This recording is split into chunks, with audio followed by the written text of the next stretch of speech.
माननीय सदस्यगण, किसी भी न्याय व्यवस्था की वास्तविक सफलता इस बात से तय होती है कि उसके कानून नागरिकों से भय का नहीं बल्कि सुरक्षा, सुविधा एवं सशक्तिकरण का भाव पैदा करे।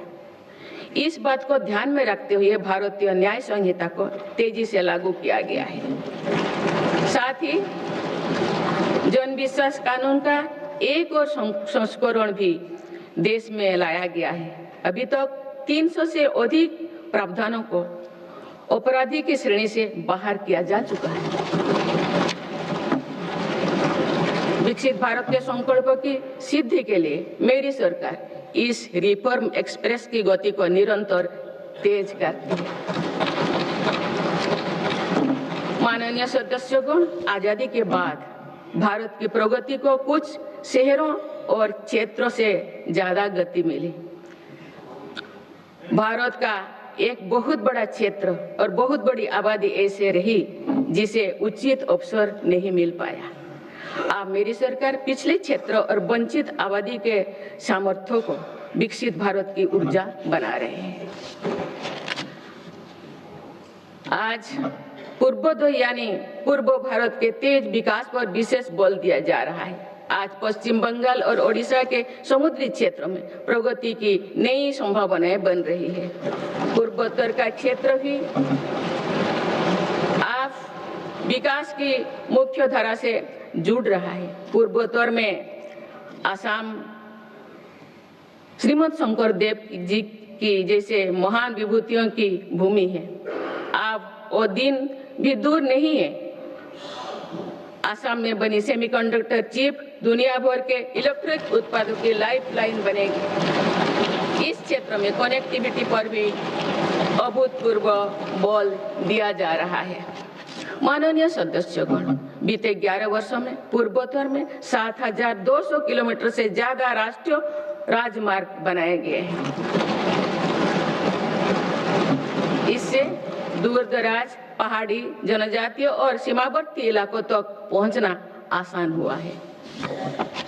साथ ही प्रधानमंत्री ग्राम सड़क योजना के तहत लगभग 50,000 किलोमीटर ग्रामीण सड़कें बनी हैं।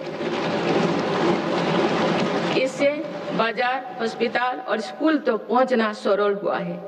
11 वर्षों में पूर्वोत्तर में रेलवे के विकास पर 80,000 करोड़ रुपया से अधिक का निवेश किया गया है। अरुणाचल प्रदेश, त्रिपुरा और मिजोरम, इन तीनों राज्यों की राजधानियों अब ब्रॉडगेज रेल लाइन से जुड़ चुकी है।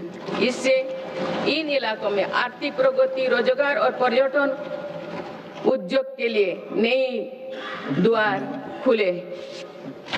साथ साथ पूर्वोत्तर की आरोग्य और सुरक्षा के लिए भी ये दशक निर्णय का दशक रहा है। ईटानगर में स्टेट कैंसर इंस्टीट्यूट और असम के शिवसागर में मेडिकल कॉलेज बनने से लाखों परिवारों को इलाज में मदद मिलेगी।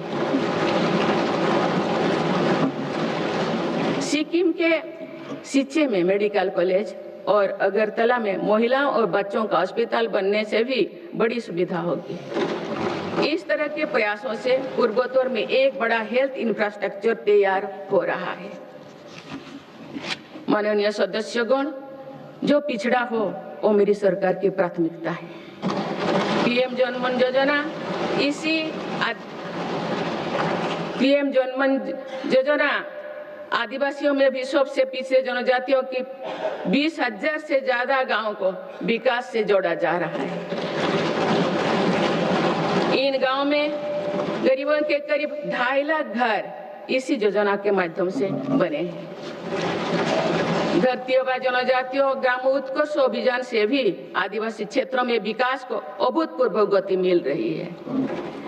इन दोनों योजनाओं पर सरकार 1 लाख करोड़ रुपया से अधिक खर्च कर रही है।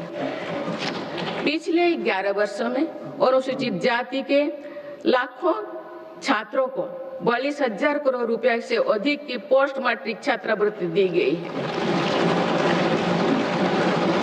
इससे करीब 5,000 विद्यार्थियों को लाभ हुआ है। 5 करोड़ विद्यार्थियों को लाभ हुआ है। आदिवासी क्षेत्रों में सरकार ने 400 से अधिक एकलव्य आदर्श आवासीय विद्यालय भी खोले हैं।